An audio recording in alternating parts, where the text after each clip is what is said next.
The Entity's Realm, written by FinnsterYall. Chapter 8. I wondered for what felt like forever in the darkness of the hatch that I escaped from, until my hands touched something cold and hard. Feeling around, it seemed to be some sort of rungs for a ladder. Hesitantly, I start to climb. I reach a hand up every few seconds to feel for anything. After a while, my hand hits a roof of sorts. There was also a handle, so I grab it and twist it, pushing upwards. The door opens and a dim light fills the hatch. I quickly climb out, wanting nothing to do with the claustrophobic space. Expecting the warmth of the campfire and chatting of the other survivors, I was thoroughly disappointed when I found I had come out in the middle of the forest. Off in the distance, I hear voices yelling something, so I go investigate. As I get closer, I can hear the yelling more clearly. It sounds like a chanting repeating the same three words. Eat the dirt! Eat the dirt! What? Upon closer examination, I see a group of 4 people. 2 of them are yelling, "Eat the dirt," while the other 2 are crouched on the ground, presumably shoving dirt into their faces. They stop when they see me approaching them. "Who are you?" I immediately recognize one of the faces. The killer that tricked me into thinking they were another survivor. Frank. His eyes light up. "Oh, guys! This is the dude who bit his tongue off!" Frank laughs. The others take a moment before remembering the story he told them and start laughing as well. "Well, for starters, my name is Isaac."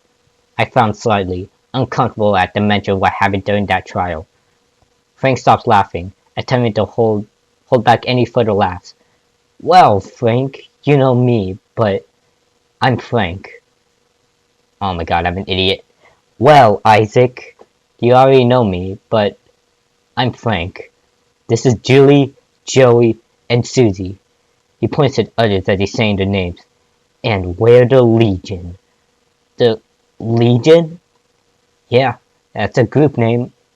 Oh, okay." Frank nods. "You want to hang out with us? We could always use another person."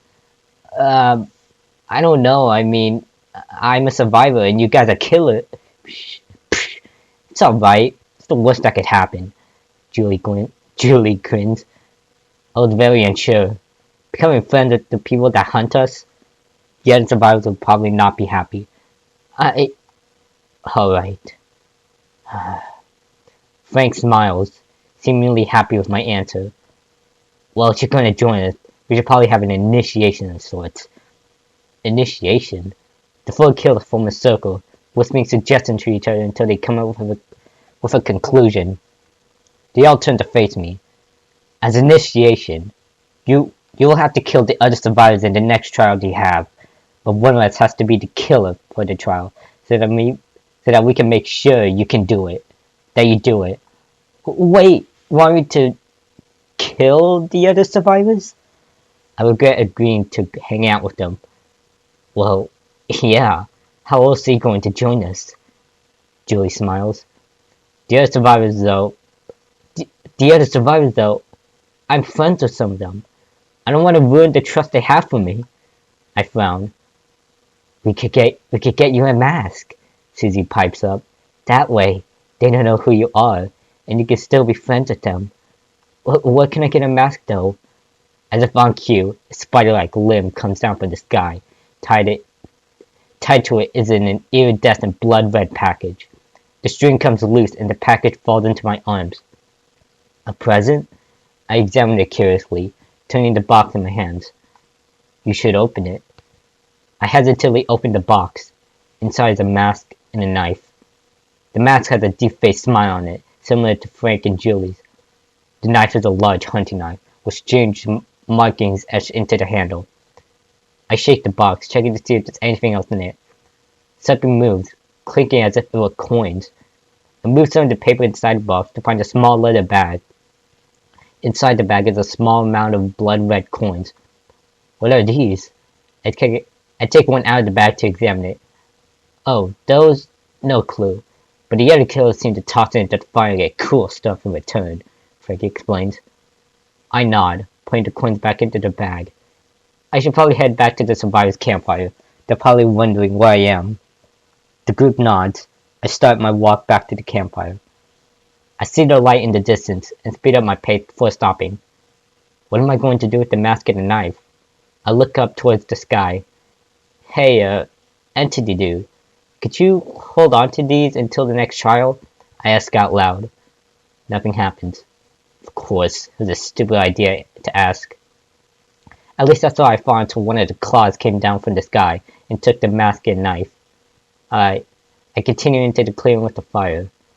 Meg looks up as I enter the clearing. Isaac, you made it! She grins. Lori was really worried.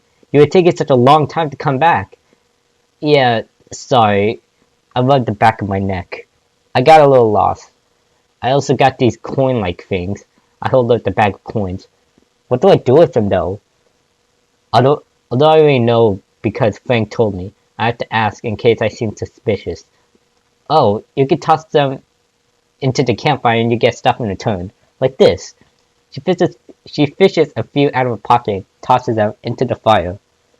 After a few seconds, a bottle comes out of the fire and into her hand. She examines the bottle. Sweet mercury! Sweet mercury! What? Oh, these are bottles like... There are bottles like this one that you put in the fire before the trial. The amount of fog can increase or decrease depending on the bottle. This one makes the fog really thick. He shows me the label on the bottle. I nod and toss a few of the coins into the fire. Some of the ashes come towards me and form together into a photograph of sorts. The picture is damaged and the faces are crossed out. On the back is Mount Ormond written in neat handwriting. Huh. Chapter 9. Throwing a few more coins at the fire, I received a strange cookbook in a toolbox. I sit down on a log, thinking about what Frank told me to do and coming up with a plan. I think I'm ready. Meg had gone off on a jog and the rest of the survivors that weren't in the trial were huddled around Ace and David playing a card game. I tossed my last few coins into the fire for the fun of it. Just like before the photograph, ashes fall into my hand, forming a pile. I was confused for a moment before feeling a small weight. The ashes blew away with some sort of invisible wind, revealing a sleek, ebony black token with a picture of a skull on it. On the back of the token was Memento Mori, scratched in crudely. I decided not to show the other survivors. Something in my gut told me that this was not a normal item. I sigh and look up towards the sky. I should ask Entity to put me into a trial. Hey, Entity, I'm ready for a trial. As if on cue, my chest starts glowing. Huh. Perfect. I set the Ormond picture and the strange Mori token into the fire as I get pulled into the trial. Hey, wait a minute, you can't... Wait, hold on. You can't bring in two offerings. You can't do that. Before my vision comes back, something covers my face and I wrap my fingers around something hard. The cold from before hits me. Right, the place where I first met the Legion. I look down to see the knife Frank gave me in my hand. Over my face is a mask that I was also given. Alright. It's time. My hands are shaking as I sneak around the map looking for the survivors. Nearing the first generator, I can already hear the sounds of someone working on it. I peek out from behind a wall to see Nia. I creep up behind her, holding my hand up to strike. I have to do this. Something is telling me to do it. Like a sinister whisper in my ear. I hesitated for a second too long though, and Nia turns around. Shit! She yells and starts running, leaving a strange mark behind. I chase her, somehow running slightly faster than her. I catch up in no time and stab her in the back. She screams in pain and keeps running, turning into the large building. I follow her inside and catch her again, knocking her to the ground. I pick her up and carry her to a nearby hook. After that was dealt with, I left to go find the other survivors. I ended up hooking Dwight. I felt bad for him though.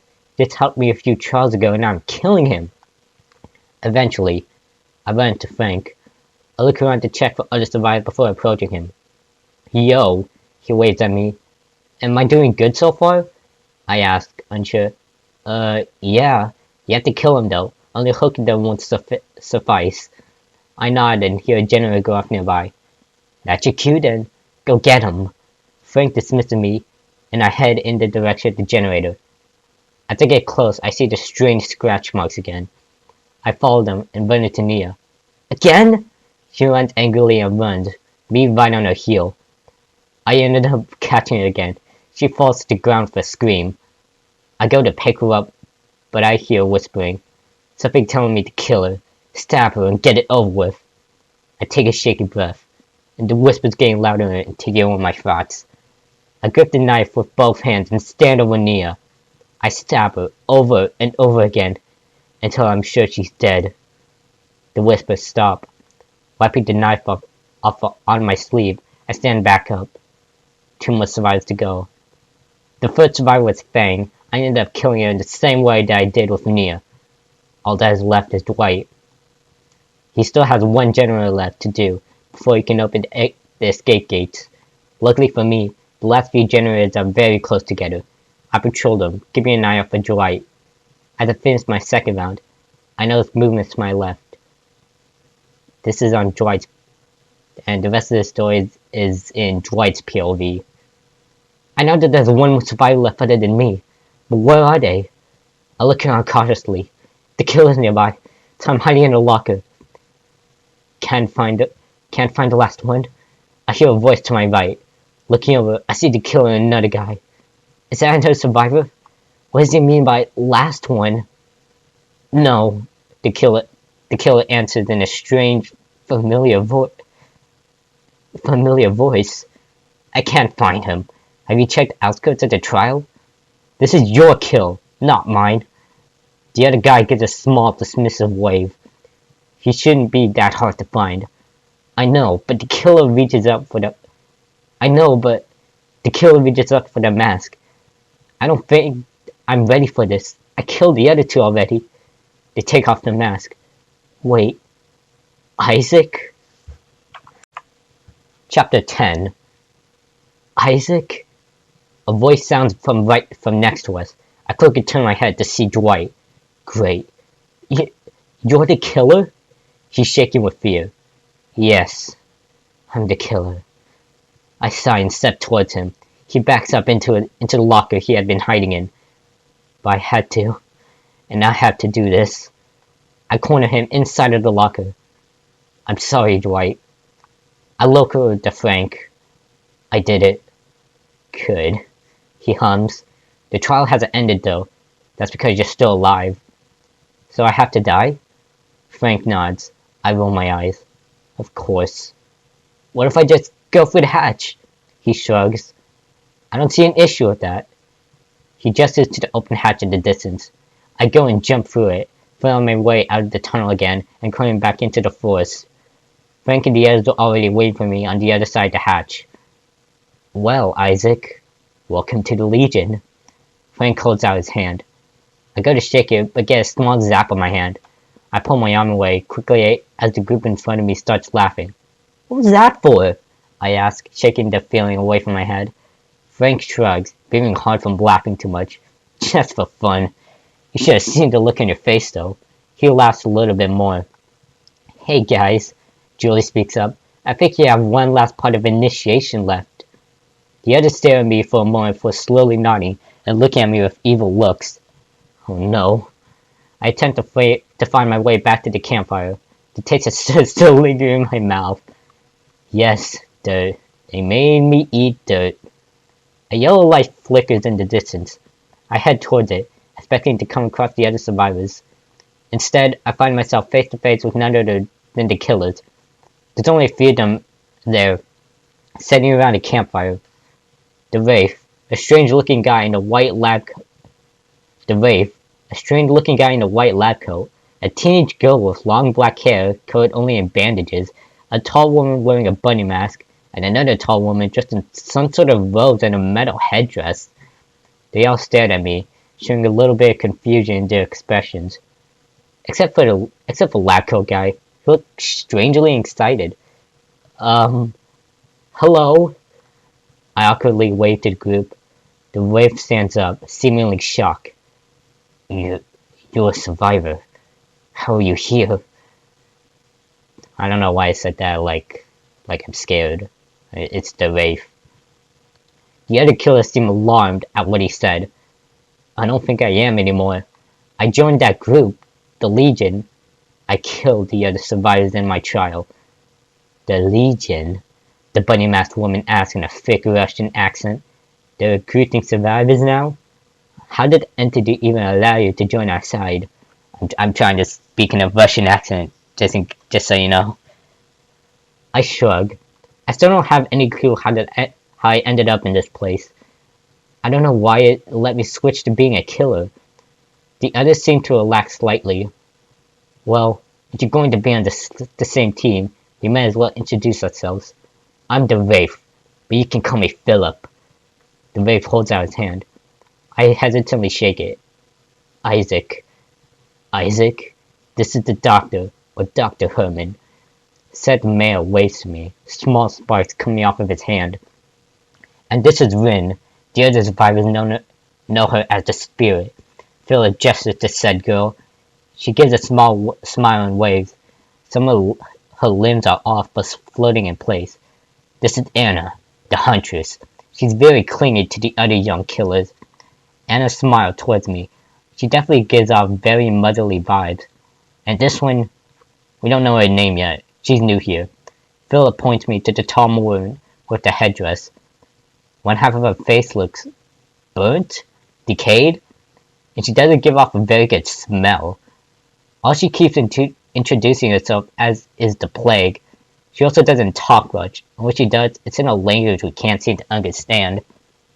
Hang on a sec.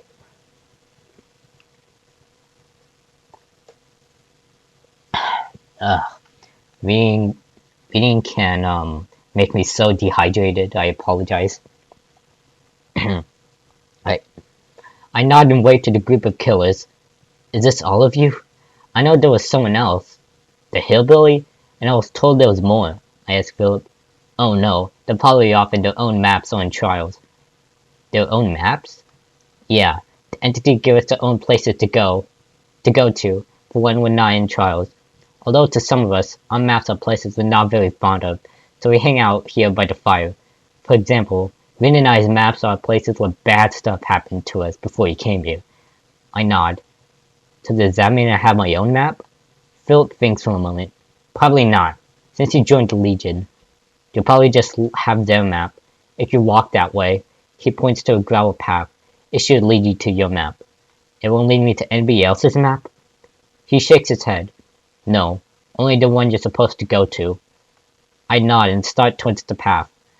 As I go further down it, the fog gets thicker until I can't see anything in front of me. The fog ahead seems to be somewhat brighter though, as if a light was shining through it. I speed up my pace, getting closer to the light. I'm suddenly stopped by a pain in my chest.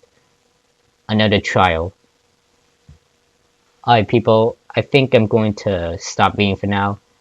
For the rest of the Entity's Realm videos, I'll be reading 3 chapters instead of 1, since there are a total of 25 chapters, and I'm currently on chapter 11. Anyways, I hope you enjoyed this reading, and as always, never stop slashing everybody. Peace out. Again, reading makes me so dehydrated.